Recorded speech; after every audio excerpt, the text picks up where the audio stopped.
na parte de quinta-feira, ensinar aos transgressores os teus caminhos.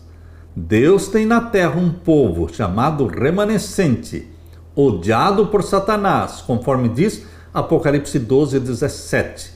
O dragão irou-se contra a mulher e foi fazer guerra ao resto da sua semente. Quem é este resto da semente da mulher, da igreja verdadeira? Os que guardam os mandamentos de Deus e têm o testemunho de Jesus.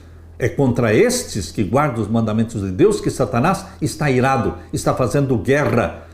E nós fomos chamados por Deus para ensinar ao mundo a santidade da lei de Deus. Ensinar ao mundo que a salvação só existe em Jesus Cristo, pelo sangue de Jesus Cristo. Mas ensinar também para eles que os salvos em Jesus Cristo se tornam obedientes aos mandamentos de Deus.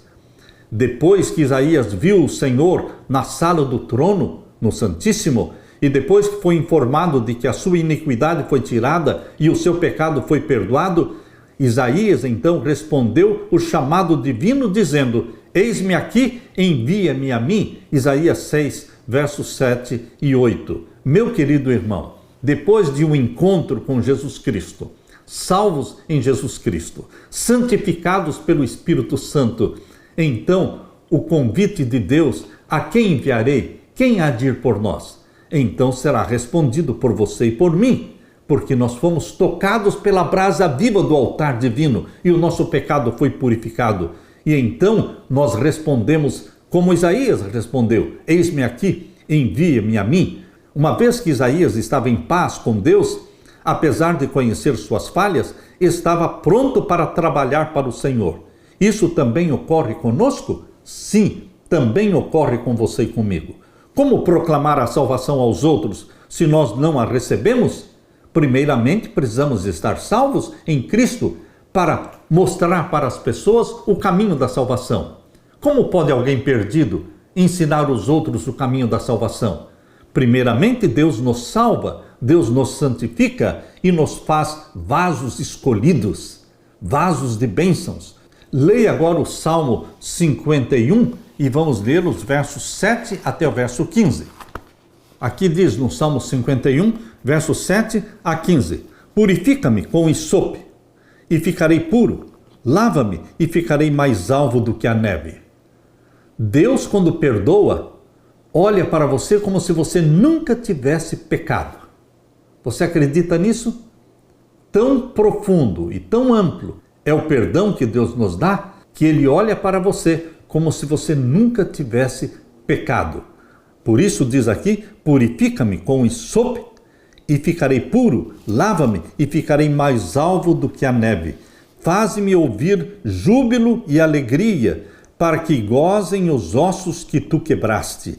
Esconde a tua face dos meus pecados e apaga todas as minhas iniquidades. Davi sofreu muito pelo pecado praticado quando matou Urias, o heteu, para ficar com a mulher dele, Batseba, com quem ele tinha adulterado. Esse pecado estava sempre diante de Davi e ele suplica a Deus que o purifique. Por isso ele diz aqui no Salmo 51, verso 9: esconde a tua face dos meus pecados e apaga todas as minhas iniquidades. E agora o clamor e o pedido de Davi no verso 10: cria em mim, ó Deus, um coração puro e renova em mim um espírito reto. Não seria esta a minha e a sua oração também, meu querido irmão? Que tal se você e eu pedíssemos o mesmo que Davi pediu? Verso 10: cria em mim, ó Deus, um coração puro. Eu preciso, você precisa de um coração puro, mente pura, e renova em mim um espírito reto. Verso 11: não me lances fora da tua presença. Ó meu querido irmão, vamos clamar a Deus, fazer a mesma oração. Não me lances fora da tua presença. Não retires de mim o teu Espírito Santo. Olha só o pedido que você e eu devemos fazer. Não retires de mim o teu Espírito Santo. Você e eu fomos chamados por Deus para ser templos do Espírito Santo. O Espírito Santo habita em nós exatamente como diz aqui em primeira carta de Paulo aos Coríntios, capítulo 3, e o verso 16 e 17 diz: não sabeis vós que sois o templo de Deus e que o Espírito de Deus habita em vós? Templos de Deus. Se alguém destruir o templo de Deus, Deus o destruirá, porque o templo de Deus que sois vós é santo. Considerando que somos templos do Espírito Santo, o Espírito Santo habita em nós. Por isso faz sentido quando Davi diz aqui no Salmo 51, verso 11, não retires de mim o teu Espírito Santo, porque nós queremos ser eternamente templos do Espírito Santo. E agora o verso 12, Salmo 51, verso 12, torna a dar-me alegria da tua salvação. Deus quer cristãos alegres, felizes, radiantes, porque temos um Pai que nos ama, um Salvador que nos ama, nós temos um Espírito Santo que habita em nós, por isso deveremos levantar a cabeça. O salmista está dizendo, torna a dar-me alegria da tua salvação. Cristãos alegres e felizes, porque estão salvos em Jesus. E sustém-me com um espírito voluntário. Um espírito voluntário é um desejo de trabalhar para Deus e para o nosso próximo voluntariamente. Então, diz o verso 13, ensinarei aos transgressores os teus caminhos e os pecadores a ti se converterão.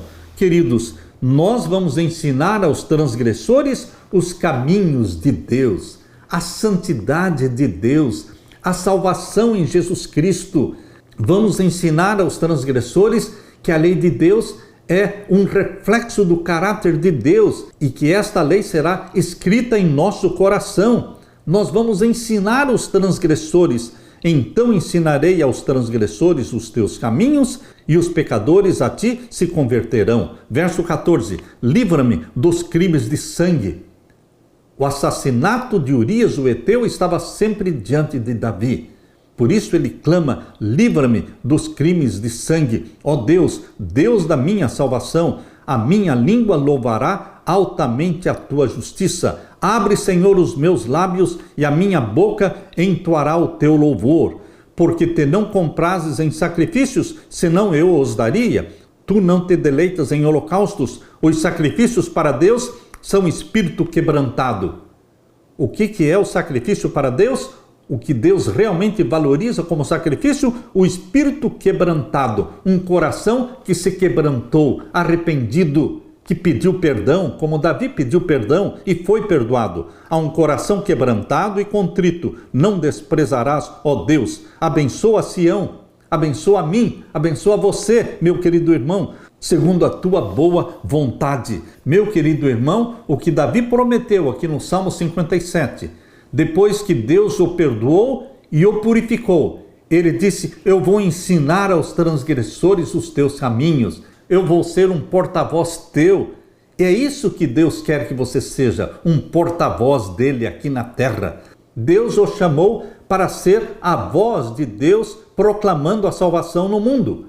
Em breve, o mundo sentirá o impacto do povo de Deus, o apelo final, a humanidade caída, iluminará o mundo inteiro, porque o mundo todo ouvirá o chamado de Deus, o alto clamor de Apocalipse 18. Abra sua Bíblia, Apocalipse 18.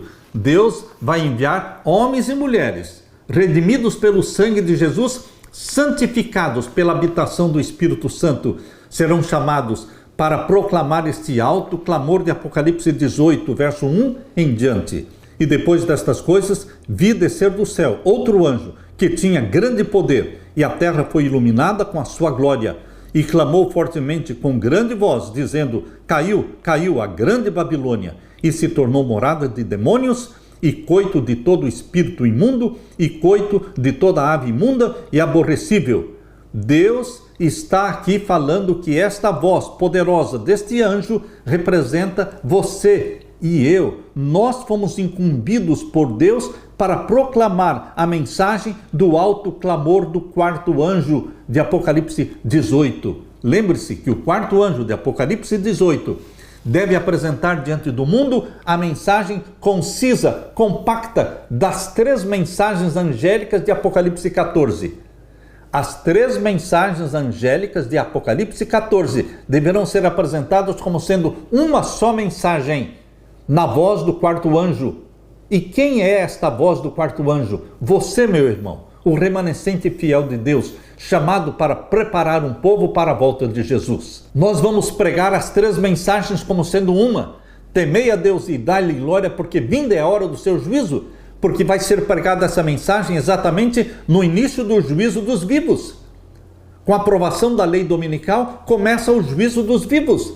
E essa mensagem tem que ser pregada. Chegou a hora do juízo, o juízo dos vivos. E adorai aquele que fez o céu, a terra, o mar e as fontes das águas. Chamar a atenção do mundo para o Criador dos céus e da terra, obedecendo os mandamentos de Deus, guardando o sábado, o selo do Deus vivo, o memorial da criação. Esta é a primeira mensagem angélica. E a segunda, caiu Babilônia. E a terceira, se alguém adorar a besta e a sua imagem e receber o seu sinal. Aqui está falando da aprovação de uma lei chamada lei dominical. O sinal da besta é o domingo. E este sinal será implantado no mundo. Mas o povo de Deus vai proclamar esta mensagem. Se alguém adorar a besta, o poder papal, e a sua imagem, os Estados Unidos da América do Norte, e receber o seu sinal, a santificação do domingo, estes também beberão do vinho da ira de Deus. Isto está em Apocalipse 14, verso 9 e 10. Querido irmão, querida irmã, Deus chamou você para cumprir com esta missão. Batizados pelo Espírito Santo, vamos proclamar o alto clamor. A mensagem do 4º anjo de Apocalipse 18 é a mesma mensagem dos 3 anjos de Apocalipse 14. Mas estas 3 mensagens que no passado foram pregadas de forma espaçada ao longo do tempo, desde 1844, agora no tempo do fim, com a aprovação da lei dominical, estas 3 mensagens serão pregadas como sendo uma só, impactante, poderosa, na voz do 4º anjo. Meu querido irmão, tão logo uma pessoa aceita Jesus como Salvador, em seu coração nasce um desejo de apresentar aos outros o precioso amigo que encontrou em Jesus Cristo. Você não tem esse desejo ardente de revelar Jesus para os outros e mostrar para os outros este precioso amigo que você encontrou em Jesus? A verdade salvadora, a verdade santificadora não pode ficar escondida no seu coração. Se estivermos revestidos da justiça de Cristo, se estivermos cheios da alegria que seu Espírito, o Espírito Santo, produz, será impossível nos conter. Será impossível nos conter. Se já provamos e vimos que o Senhor é bom, e já provamos isso, o Senhor é bom, teremos alguma coisa para dizer aos outros sobre Jesus. Como Filipe, ao encontrarmos o Salvador, convidaremos outros para a sua presença. As 3 mensagens angélicas estão fundamentadas no Evangelho eterno. O fundamento do Evangelho é a salvação em Jesus, é proclamada antes da mensagem do 3º anjo, que é a advertência contra a adoração da besta e da sua imagem e o recebimento do sinal da besta. Primeiramente vem a mensagem de salvação em Jesus Cristo. A primeira mensagem angélica é a mensagem do Evangelho eterno. Mas a terceira mensagem angélica é a advertência contra aqueles que receberam o sinal da besta, se tornando assim obedientes aos mandamentos papais e desobedientes aos mandamentos de Deus. Meu querido irmão, Deus não quer que você seja obediente aos mandamentos do catecismo romano, que diz guardar domingos e festas. Deus quer que você seja obediente aos mandamentos de Deus, escritos pelo dedo de Deus, que estão lá em Êxodo, capítulo 20. E o 4º mandamento da lei de Deus, capítulo 20 de Êxodo, verso 8 a 11, diz o quê? Lembra-te do dia do sábado para o santificar. 6 dias trabalharás, farás toda a tua obra, mas o 7º dia é o sábado do Senhor teu Deus. Nele não farás nenhuma obra. Meu querido irmão, Jesus quer perdoar o seu pecado. Jesus quer restaurar a sua vida, batizá-lo com o Espírito Santo, fazendo de você templo e habitação do Espírito Santo. Jesus Cristo quer fazer de você um porta-voz dele na terra, proclamando as 3 mensagens angélicas. Jesus Cristo quer fazer de você o proclamador do alto clamor. De Apocalipse 18, verso 4. Empreste a sua boca, a sua voz para Deus, para que, ungido pelo Espírito Santo, você pregue aquilo que está em Apocalipse 18, verso 4. E ouvi outra voz do céu que dizia: sai dela, povo meu. Use a sua boca, a sua voz para proclamar este convite de Deus. Sai dela, povo meu. A igreja de Roma, as igrejas protestantes que obedecem os mandamentos de Roma. Deus tem dentro dessas igrejas milhares e milhões de filhos e filhas sinceros. E Deus quer usar você como porta-voz deste convite, o último convite de Deus para a humanidade. Sai dela, povo meu. Vão sair de Babilônia. Para onde? Para se unir aos que guardam os mandamentos de Deus, de Apocalipse 14, verso 12. Você se une ao povo descrito em Apocalipse 14, verso 12. Aqui está a paciência dos santos, aqui estão os que guardam os mandamentos de Deus e têm a fé de Jesus Cristo. Meu querido irmão, aqui está a missão de Deus para você. E pode ter a certeza de que esta missão não vai falhar, porque o Espírito Santo vai batizá-lo com a chuva serôdia do Espírito Santo. E o seu rosto e o meu rosto brilhando de santa consagração, vamos proclamar fervorosamente a mensagem do alto clamor. Sai dela, povo meu, povo de Deus, una-se ao remanescente fiel, os que guardam os mandamentos de Deus e têm a fé de Jesus. Aleluia, aleluia. Deixe-me orar com você. Pai querido que estás nos céus, obrigado pelo chamado que o Senhor está nos fazendo para proclamarmos esta mensagem compacta das 3 mensagens angélicas, na voz do 4º anjo de Apocalipse 18. O Senhor tem um povo precioso, filhos e filhas sinceros dentro de Babilônia, dentro da igreja de Roma, dentro das igrejas protestantes. O Senhor tem um povo sincero. Neste momento, não estamos falando de placas de igreja. Nós estamos falando do remanescente fiel, que está ali em Apocalipse 14, 12. Aqui está a paciência dos santos, aqui estão os que guardam os mandamentos de Deus e têm a fé de Jesus. Que o Senhor derrame o Espírito Santo sobre mim, os meus irmãos, e sobre todos os teus filhos sinceros, espalhados em todas as igrejas. Que o Senhor forme um povo escolhido, preparado para a segunda vinda de Jesus. Em nome de Jesus que pedimos isso e te agradecemos. Amém e amém. Deixo com você, meu irmão, minha irmã, a paz de Jesus. Amém.